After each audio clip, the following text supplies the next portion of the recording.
Kembali lagi di Net 12 dan saya sudah bersama dengan salah satu penulis buku Boys Beyond the Light, Mbak Astrid Tito. Mbak Astrid, selamat siang. Selamat siang, Sela. Ini merupakan satu topik yang menarik perhatian karena ini sebuah kejadian nyata dan tentu menarik banyak perhatian terkait dengan radikalisme gitu. Tapi latar belakang penulisan dari buku Boys Beyond the Light ini seperti apa sih, Mbak? Jadi saya menulis novel Boys Beyond the Light ini karena saya adalah seorang ibu. Nah, waktu itu Mas Nur Huda Ismail, dia kan pakar di bidang terorisme ini, dia tinggal di Melbourne, dia datang ke Jakarta. Memang setiap dia datang ke Jakarta selalu kontak saya.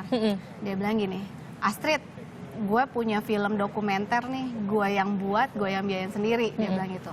Kita ketemu, lo harus nonton nih film, dia bilang gitu. Terus saya bilang, saya lagi ada di MD Pictures waktu itu, memang saya ada mau nawarin novel saya ke MD gitu. Lo datang deh ke sini Deda gitu kan. Ya udah, akhirnya Mas Huda datang ke MD, terus kita sama-sama diperlihatkan film dokumenter yang tadi sempat diperlihatkan ya. Di itu. Nah, saya langsung banyak nanya tuh, ini siapa anak-anak ini gitu. Terus Mas Huda cerita, yang ini namanya Akbar bla bla bla, yang ini namanya Bagus, yang ini namanya Wildan, yang ini namanya Yazid. Saya tanya lagi detail, ini yang namanya Bagus siapa gitu. Dia adalah siswa berprestasi yang menang Olimpiade Matematika. Wildan ini adalah siswa berprestasi yang sekolah di Al-Azhar Kairo, dan dia nilainya selalu mumtaz atau sempurna ya, baik. Begitu juga yang Yazid, semuanya anak-anak berprestasi. Akbar juga kan anak berprestasi ya, karena dia sekolah di Kayseri Turki tuh dari beasiswa yang susah sekali masuknya. Katanya ribuan yang daftar, 500 yang daftar hanya. Nah, terus gimana kabarnya ini anak-anak ini gitu kan? Terus yang dua ini udah almarhum, kaget saya. Yang mana yang almarhum gitu kan? Ini yang namanya Bagus gitu. Yang Bagus ini kalau di film yang sekarang dikasih tonton ke banyak orang sih udah di-cut ya. Bagus ini tampan kayak Adipati Dolken. Dia tampan, dia pintar, ya pokoknya luar biasa lah. Terus menang Olimpiade Matematik lagi. Nah, saya tuh teka hatinya karena 2 jam sebelum saya bertemu sama Huda, saya kan jemput anak dulu tuh ke sekolah. Saya ketemu wali kelasnya, anak saya, wali kelasnya bilang ke saya, Mam, anak Mami ini akan dijadikan wakil dari sekolahan untuk ajang Olimpiade Sains gitu kan. Saya langsung tek dong, wah ini kok ya mirip-mirip lah antara Olimpiade Sains sama Olimpiade Matematik. Kok saya jadi, andaikah saya jadi ibunya Bagus ya? Saya kok nggak rela, nggak ridho ya kalau anak cerdas yang dititipkan Allah pada saya harus meninggal dengan jalan itu. Bukan dia seperti Michael Faraday yang bisa menemukan listrik atau Thomas Alva Edison yang menemukan lampu kan. Apalagi ini adalah bentuk dari kayak bisa dibilang pencucian otak gitu, pergerakan atau digerakkan ke jalan yang salah gitu, menggunakan kepintaran mereka ke jalan yang salah seperti itu ya Mbak ya. Nah, ini awal mula menggali cerita dari Akbar sendiri gitu. Mbak udah ketemu motifnya tuh apa jadi sebenarnya? Nah, ini saya lanjutin lagi ya tadi ya, setelah saya nonton film itu. Terus saya langsung ngomong dong sama Mas Huda, kayaknya nih gue harus nulis ini nih dah gitu kan. Karena seminggu sebelumnya saya dapat telepon dari seorang teman, Street, lo mau nggak nih nulisin cerita? Gue punya teman, anaknya itu pergi umroh dan jalan-jalan ke Turki terus menghilang. Kabarnya tuh masuk ISIS gitu kan. Wah, langsung saya jadi ini kayak semacam suatu adegan-adegan yang kok terkoneksi untuk ke saya gitu ya gitu. Nggak lama dari itu, setelah saya selesai ketemu sama Mas Huda gitu, besoknya tuh ada teman saya yang tinggal di Turki, saya sering chat juga sama dia bilang, Street, gue lagi ada tugas nyariin anak hilang yang kabarnya masuk ISIS gitu. Tadinya dia mau kesini untuk jalan-jalan gitu. Jadi ini semacam berbagai scene yang datang ke saya dan merupakan sebuah energi yang harus saya tangkap, cerna dan akhirnya saya harus kerjakan gitu. Nah, setelah itu saya bilang sama Mas Huda,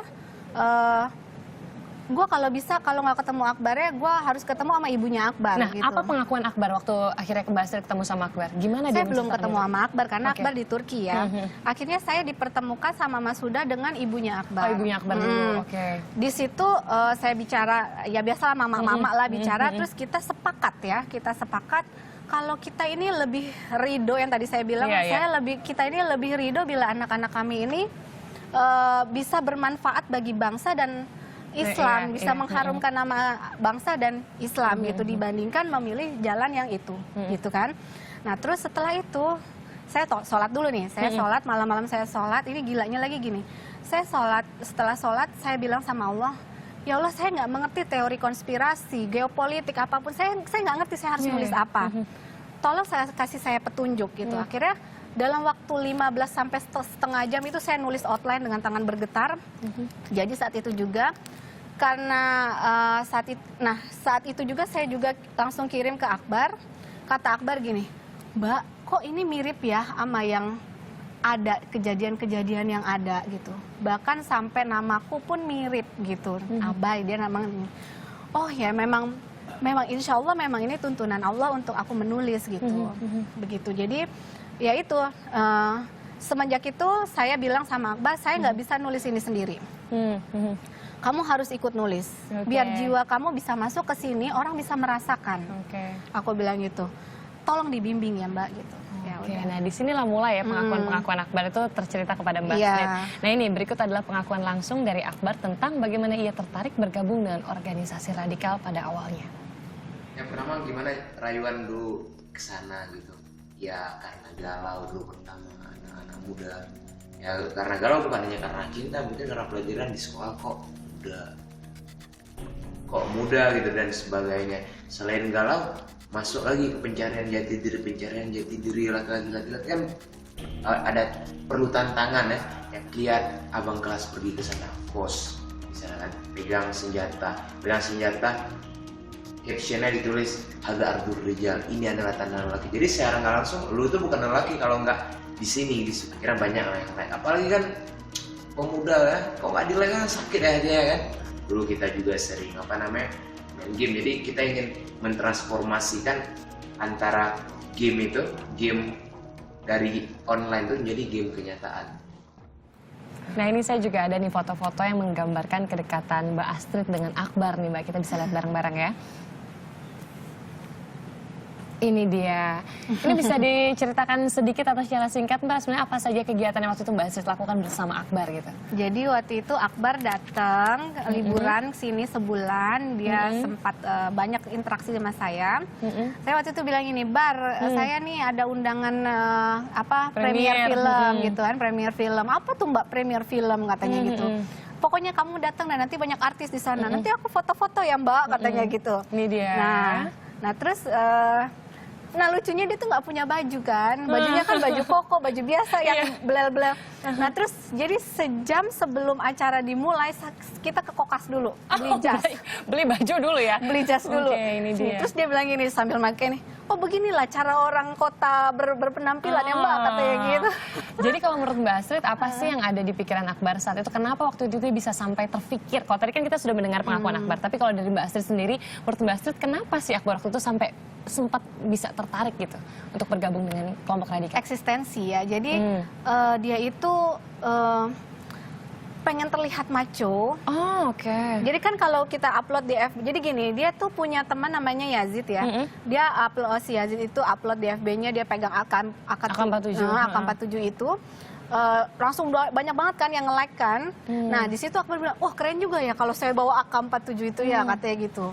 Jadi pada dasarnya ketika seorang anak gitu atau bisa kita bilang masih remaja tertarik itu faktor-faktor sebenarnya karena ingin menunjukkan eksistensi atau maskulinitas. Jadi kalau untuk laki-laki ya. Dari situ masuknya orang-orang itu melakukan pendekatan ke para remaja gitu Mbak Astrid. Kalau sekarang iya ya, kayaknya seperti itu.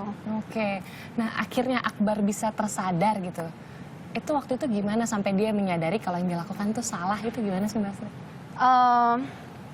Lah itu kan ceritanya di film dokumenter itu jelas ya. Jadi begitu Akbar mau nyebrang ke Syria, dia lapar kan, dia lapar, dia pengen makan, dia ketemu sama di warung kebab itu dia ketemu sama Mas Nur Huda. Di situ Akbar tidak tahu kalau Mas Nur Huda itu adalah pakar terorisme. Jadi dia cerita, oh saya mau ke Syria gini. Oh dipancing dengan terus, bangganya ya. dipancing terus sama si Mas Huda gitu. Nah terus akhirnya teman-temannya yang lain ikut nyebrang, Akbar stay gitu karena dijanjikan sama Huda, kita ke Jakarta nanti gini gitu. Nah di situ, dan kalau saya kira setelah saya ketemu sama ibunya Akbar, justru yang membuat Akbar itu tidak jadi ya karena doa orang tua yang membuat seperti itu. Pastinya ya. Dan bonding antara ibu dan anak itu udah luar biasa banget gitu menurut aku loh. Iya. Kalau dari Mbak Astrid sendiri, ini isu yang sangat meresahkan kita semua sebenarnya. Apalagi kadang-kadang bisa kita katakan anak-anak remaja yang tertarik bergabung bukan anak yang bodoh gitu kan. Mereka memiliki kecerdasan tinggi gitu kan. Apa sih yang harus kita lakukan sebagai orang dewasa atau sebagai orang tua untuk menjaga mereka dari pengaruh-pengaruh seperti itu? Bercermin dari ibunya Akbar, ibunya Akbar itu mendidik anaknya tuh luar biasa apa ya Mbak? Bondingnya tuh sangat kuat. Jadi begitu dia cerita dari sejak anak-anak masih balita sampai anak-anak menjelang dewasa pun, sebelum mereka pisah rumah karena Akbar ke Turki, kakaknya apa adanya ke Malaysia, itu tuh mereka tidur bareng-bareng. Terus sebelum tidur itu diceritakan kisah-kisah motivasional orang-orang sukses, baik dari kisah-kisah Islam maupun kisah-kisah memang orang-orang sukses yang seperti tadi bilang Thomas Alva Edison gitu-gitu. Itu dikasih motivasi. Terus seperti kemarin saya nganterin Akbar ke bandara, itu ibunya mencium dengan doa yang begitu khusyuk gitu di ubun-ubun kepalanya gitu. Dan sekarang Akbar sudah beraktivitas kembali di Turki gitu, sekolah lagi ya. Baik. Beraktivitas kembali di Turki, dan alhamdulillah kemarin saya dapat kabar dia menang juara 2 di ajang badminton di Prancis. Wah, alhamdulillah. Itu membuat orang bertanya, dia siapa? He's an Indonesian and he's a Muslim. Itu kan membuat kita gitu ya. Saya pribadi sebagai orang tua lebih memilih, lebih ridho bila anak-anak kita yang dititipkan kepada kita menjadi manusia versi terbaik yang bisa menjadi khalifah terbaik untuk menjaga bumi ini. Iya, tentu itu yang kita harapkan. Dan bagaimana kecerdasan mereka tidak disalahgunakan gitu. Dan Mas Astrid, ini sebelum akhiri Afternoon Talk kali ini ada Akbar yang akan menyapa dari Turki dan memperlihatkan bagaimana aktivitas selama sekolah di sana.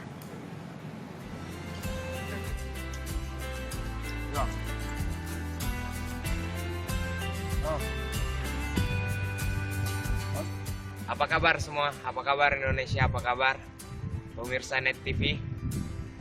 Salam dari Turki. Ya, kali ini kita akan belajar Quran di guru Quran Ustadz Bakir Hoja. Kita belajar Quran dan menghafal Quran ini. Kali ini sesi bersama Quran ya. Ini suasana kelas. Ya, kawan-kawan lagi ngaji.